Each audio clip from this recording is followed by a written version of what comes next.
Bonjour, voici une vidéo qui fait suite à notre première vidéo sur l'exploration de Sophia à travers la plateforme des bibliothèques de l'Université de Montréal.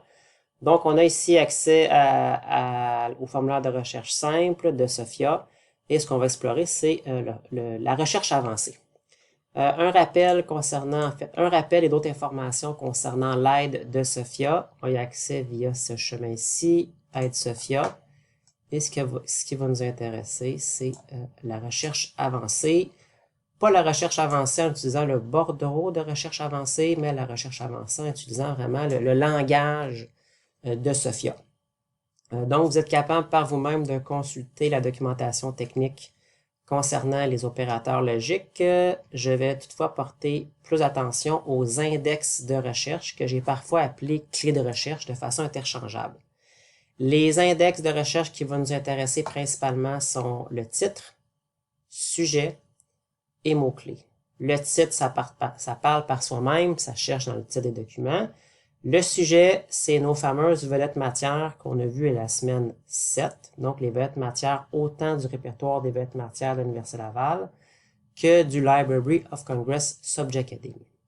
Les mots-clés, c'est un index fourre-tout quand on cherche dans la zone mots-clés ou avec la clé de recherche KW. Simplement, on cherche partout. Donc, ça fait une recherche très large.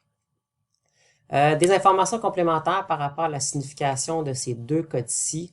Un ISBN, c'est un International Standard Book Number. Il y a un ISSN, c'est un International Standard Serial Number. Serial, pas les céréales, là. Serial, S-E-R-I-A-L, qui fait référence aux publications en série. Donc, c'est des identifiants.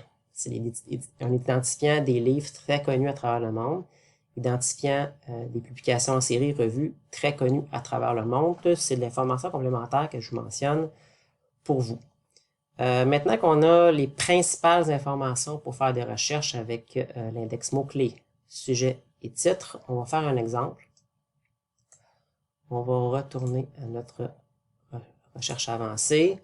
Bon, vous allez voir ici, je vais faire cette requête ici, puis ce qui est mentionné ici dans le bordereau de recherche n'est pas vraiment important. Je veux dire, les bordereaux de recherche qu'on appelle recherche avancée, c'est pratique, mais dans ce cours-ci, je vais m'attendre à ce que vous soyez en mesure de faire des requêtes de ce genre-là. Je crois que c'est pas nécessairement, c'est accessible à vous.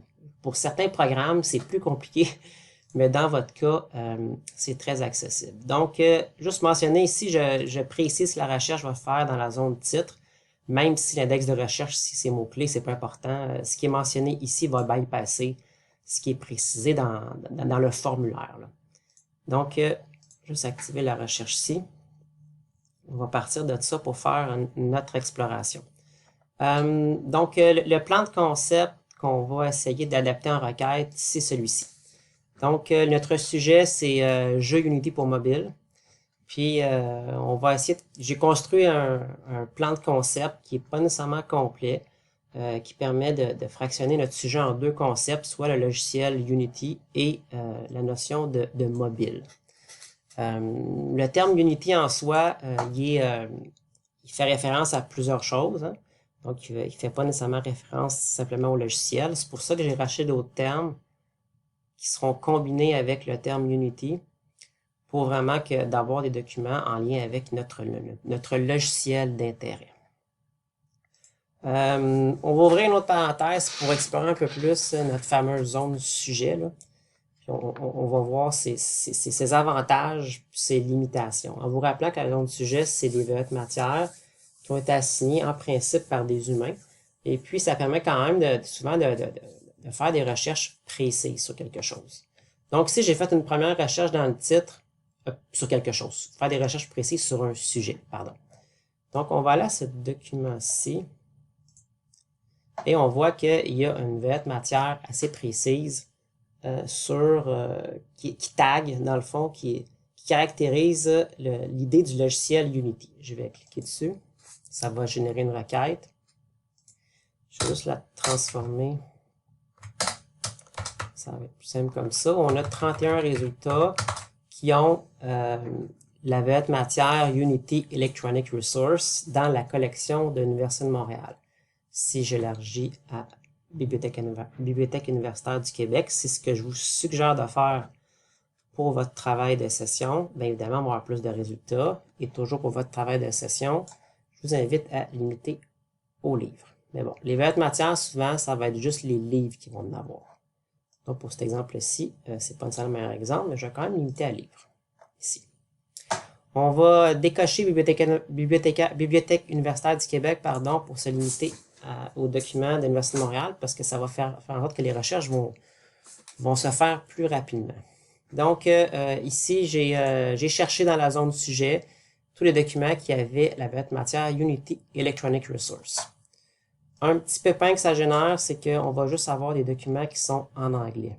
Donc, pour avoir aussi des documents qui sont en français, il faut que je rajoute la variété de matière en français. On va voir que ça ne rajoutera pas grand-chose parce que dans votre discipline, la documentation est plus souvent qu'autrement en anglais.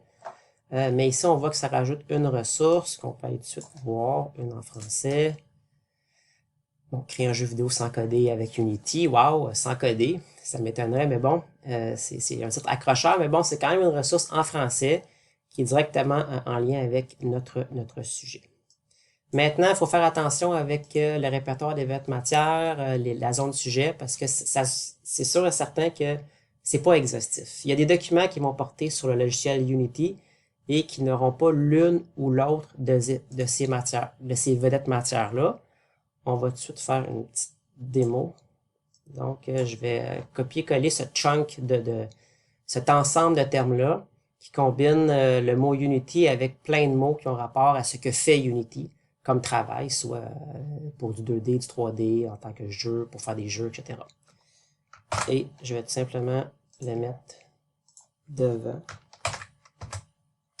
avec l'opérateur note. Les opérateurs, là, Sophia parle en français et en anglais. Donc, on peut marquer note, on aurait pu marquer, il me semble que c'est sauf, l'opérateur en français. On va voir qu'on va avoir des documents ici. On va en avoir vraiment beaucoup plus.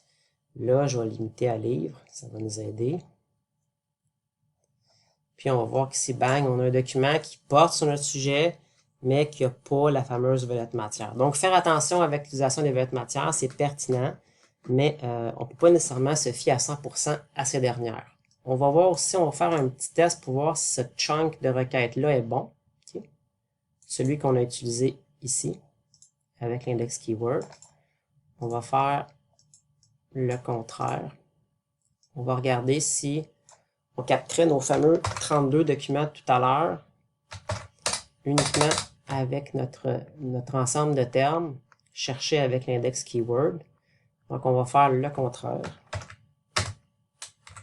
Donc, ici, je fais une recherche, je cherche les documents qui ont l'une ou l'autre de ces matières-là, mais qui ne sont pas captés par cette portion de la requête ici. Okay?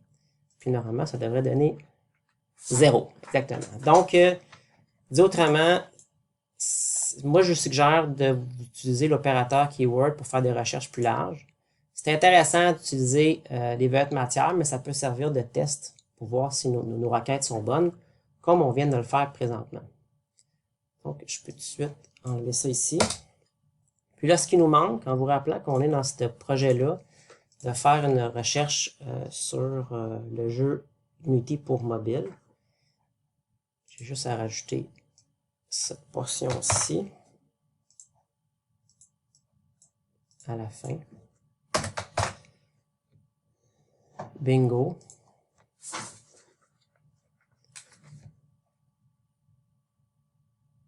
On voit que ça nous en donne quand même 30. Puis encore une fois, je vous invite, ils ne sont pas nécessairement tous bons, là. Je vous invite à aller de façon plus large dans les bibliothèques des autres universités. Puis, de trier, par défaut, c'est le tri de pertinence, que l'Université de Montréal appelle meilleure correspondance. Je vous invite à trier du plus récent au plus ancien. Puis là, on peut se promener, trouver les documents pertinents, etc. Et ce qu'on va aller voir dans une autre vidéo, dans ScholarVox, c'est pour accéder à cet exemple-ci de document, le numéro 15, qui en principe, qui est disponible à travers ScholarVox, parce que là, c'est bien beau, on fait des recherches, c'est intéressant, on trouve des documents pertinents, mais ça serait le fun d'avoir accès à certains de ces documents-ci.